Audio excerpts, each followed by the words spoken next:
You still don't understand what you're dealing with, do you? Perfect organism. Its structural perfection is matched only by its hostility. A survivor, unclouded by conscience, remorse, or delusions of morality. I can't lie to you about your chances, but you have my sympathies.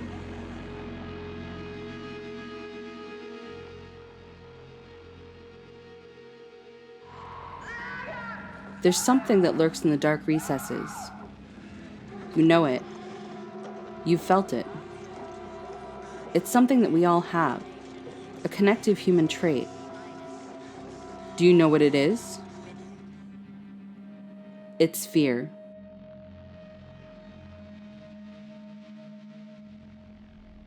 When director Ridley Scott and writers Dan O'Bannon and Ronald Shusett set out to make Alien, they found a way to tap into that fear with such subtlety, yet so viscerally, that it set a tone for the horror genre going forward.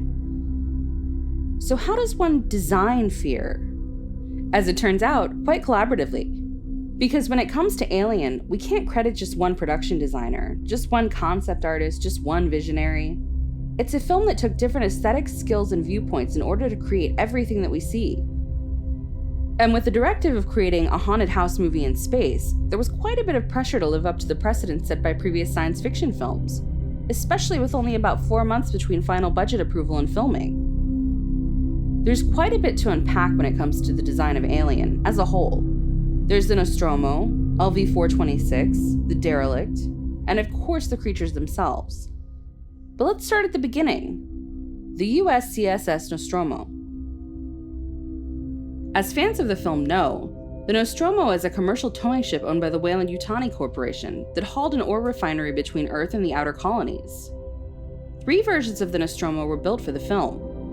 One that was 12 inches long for shots in space, one that was 48 inches long for the landing sequence, and a large-scale 7-ton rig of the landing gear for the surface of LV-426. Originally, the ship was painted bright yellow and green with a more military aesthetic, but upon finishing principal photography, Ridley Scott decided that it should be gray, which reflects its purely utilitarian purpose and lends itself to falling better into darkness and shadow. This was crucial for creating the atmosphere surrounding the ship's exterior. There's nothing sleek or streamlined about the Nostromo, save the spaces which are required to be more sterile, such as the infirmary, the mess hall, the intake room, the hypersleep vault, and of course the computer room annex, with its twinkling lights resembling flickering candles within a chapel. Aside from these spaces, there are dark corners throughout the ship. Ventilation shafts, the treasure room, the landing gear bay. All of the rooms and passageways are interesting shapes. None are really square or even have squared corners. Each is distinct and striking, but not all are obvious in regard to purpose or use. The spaces are tight, inspired by submarine design, and purposely so not only to reflect the industrial and utilitarian purpose of the Nostromo, but also to help establish a sense of claustrophobia, to create that inescapable haunted house. As such, and as a result of budget, the set was built as a full, enclosed environment through which the actors could move about with a sense of realism, purpose, and immersion. Even the buttons throughout, in the cockpit for example, activated a light or a screen, had some sort of practical function with which the actors could interact. Filming within the ship's set was mostly done with handheld cameras, as the tight spaces prevented the use of dolly tracks. At its core, the Nostromo was a human craft. There is artwork taped up around the mess hall. There are papers lying about in the cockpit. There's even a cat. We have a fundamental understanding of how we interact with, live in, and move through this ship. Unlike the derelict, which is completely alien. Is up actually up? When the crew is moving through it, are they actually on the floor? Are there doors? But before we get ahead of ourselves delving into the derelict, let's talk about LV-426. LV-426, one of the 3 moons orbiting Kalpamos, is a barren, wind-battered, dark, inhospitable environment. On its surface, it resembles both volcanic desert and broken shards of dark mineral. It would later be terraformed in an attempt to colonize. but we all know how that went. Tons of sand, gravel, rock, fiberglass, and plaster were brought to the set at Shepperton Studios to create the planet's surface. When the crew of the Nostromo responded to a beacon of unknown origin, this uninhabited hellscape of a moon was the perfect slasher in space setup for what was to come. When Dallas, Lambert, and Kane ventured out onto the terrain of LV-426 to find the alien signal, they stumbled upon a derelict ship of unknown origin and of unfamiliar and unsettling design. Intended to have a disturbing impact, Ron Cobb's initial designs were considered too rational. After attempts from other designers, Ridley Scott enlisted H.R. Giger, who had already completed designs for the film's adversarial slasher, the xenomorph. In fact, a good way to remember who designed what is that anything alien was Giger, and anything human was Ron Cobb and Chris Foss. What Giger created was a terrifying, organic form that contrasted with the rigid surrounding landscape, as well as with the human craft, the Nostromo. Its asymmetrical form is more aerodynamic and sleek, with no apparent utilitarian purpose. Its form lends itself more to something similar to a bomber ship, or maybe one intended purely for space travel. But it's the interior that truly makes the derelict troubling and perplexing. The interior resembles that of a living being. It looks more biological than built, with the quarters representative of a bone structure, and with a surface resembling organic tissue, just like the fossilized space jockey in what we assume is the ship's cockpit. Unlike the Nostromo, this alien craft has no apparent up or down beyond where gravity pulls, no clear means of movement. The crew even has to climb. No obvious visual controls, consoles, switches, not even a view out of the ship. There are no luminous sources. We have atmospheric light so that we, the audience, can see, but no practical lighting beyond that. Its interior scale has an almost reverent, cathedral-like quality.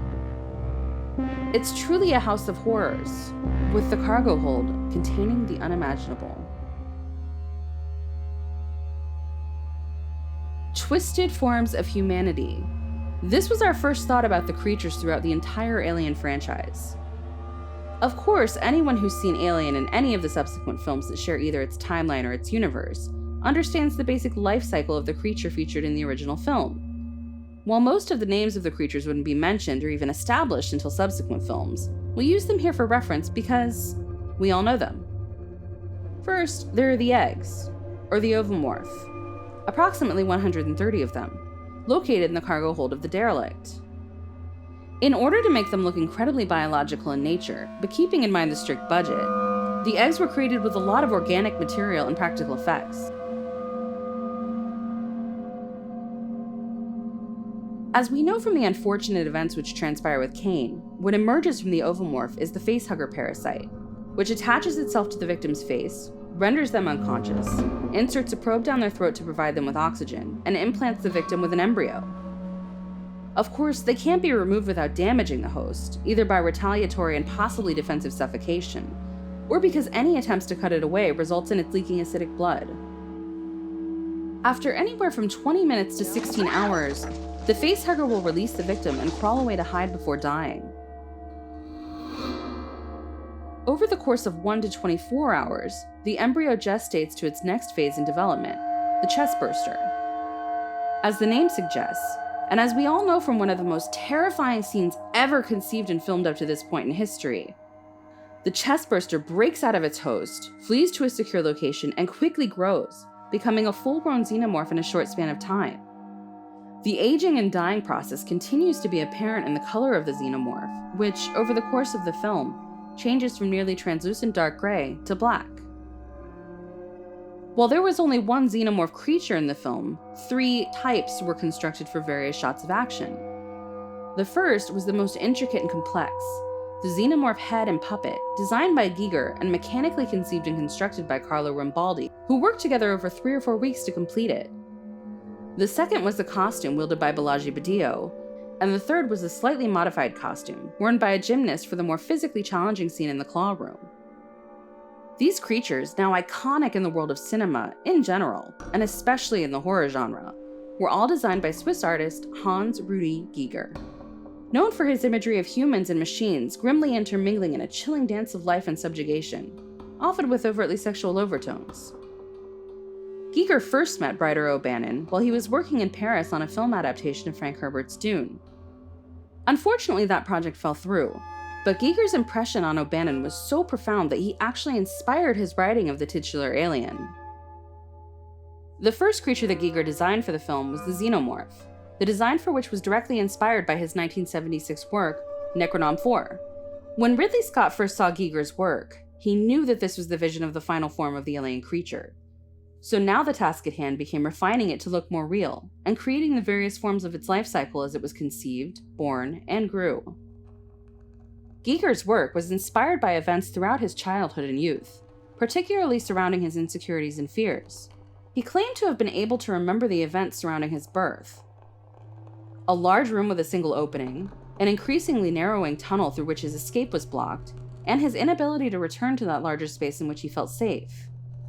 Combined with his birth during World War II, you can see the obvious connections between these major life implications and his art.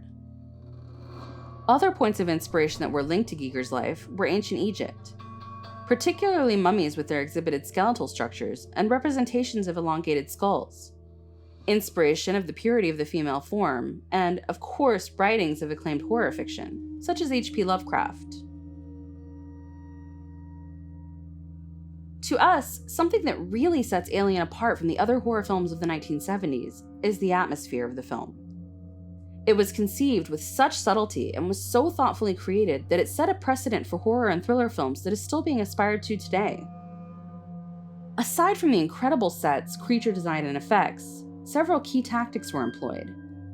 The first two you may not have even noticed, or if you did, they were so impactful in their minimalism that you never really even thought much about it. Firstly, the creatures have very little screen time, around 4 minutes. Maintaining a minimal visual focus was not just a tactic to stick to the film's incredibly tight budget, but it also preserves the sense of enigma around the unknown creatures, and reinforces the tremendous tension that's being felt simultaneously by the crew and, in effect, the audience. The second is smoke. Throughout the film, Ridley Scott pumped the sets full of smoke, just enough to create a thin layer and a gritty haze to help further capture the essence of Giger's artwork and vision. Scott chose to work with actors who weren't incredibly known, with little significant public presence, and that he wouldn't have to direct so much, but could rely upon to react to the various circumstances and stimuli inflicted upon them throughout the course of filming.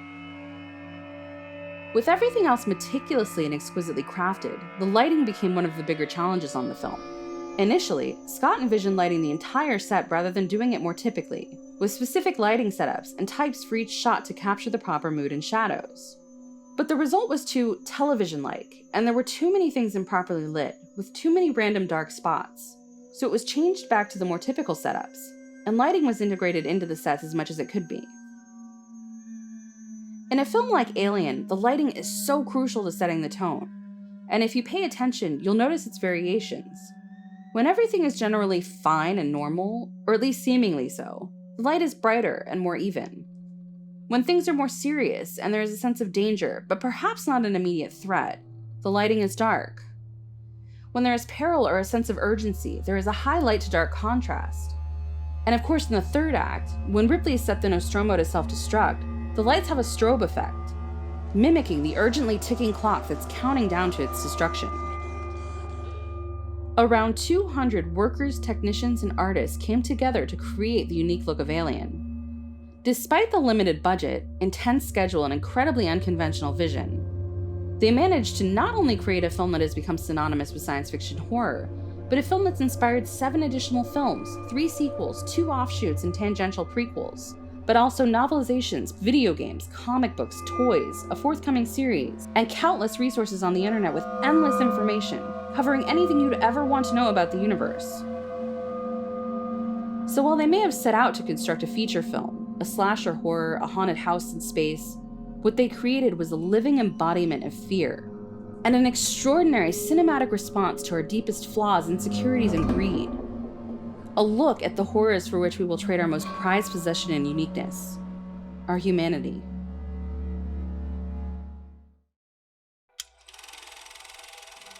Time for you to push the button. But don't worry, not the self-destruct button. The like or subscribe button down below to join your own crew, the CineStructure community.